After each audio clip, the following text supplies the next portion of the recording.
যে সময়টিতে স্বৈরা শাসক, দীর্ঘদিনের স্বৈরা শাসক শেখ হাসিনার পতন হল, তার দেশেরা, তার দালালরা, তার আমলারা, তার কামলারা এই দেশে এখনো বসবাস করছে।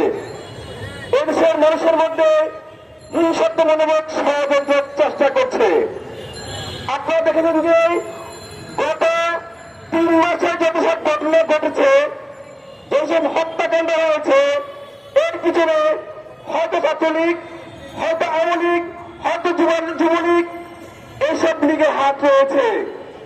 শেখ হাসিনা এই দেশ থেকে পালিয়েছে ঠিকই, কিন্তু এই দেশে তার দালাল বাহিনী, চামচা বাহিনী, লীগ বাহিনী রেখে গেছে, যারা এই দেশকে নিয়ে ভাবে না, তারা কেবল ভাবে ভারতকে নিয়ে, মোদীকে নিয়ে এবং রকে নিয়ে।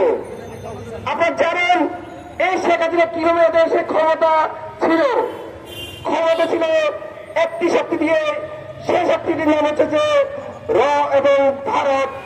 আমরা মনে করছি যে এই দেশ একটি স্বাধীন দেশ, তাই স্বাধীন দেশে কোন দেশের হস্তক্ষেপ, আধিপত্য আর দেশে আমরা মেনে নেব না। আজ আমরা যেখানে দাঁড়িয়ে আছি, আমাদের অ্যাডভোকেট শফিকুল ইসলাম ভাই, যিনি অ্যাডভোকেট আরিফ ভাই, শফিকুল ইসলাম আরিফ ভাই, উনি আপনার প্রতিবাদ করছিলেন, মসজিদে বিল ছিঁড়েছিল।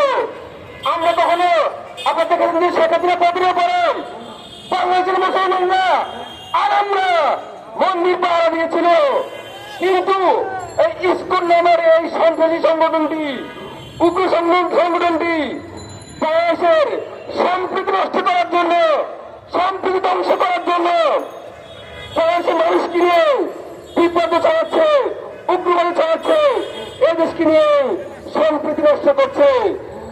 আমার কথা হচ্ছে যে এই দেশে আলেমরা আপনাদের মন্দির পাহারা দিয়েছিল, কিন্তু কারা আজ মসজিদে ঢিল ছড়ছে?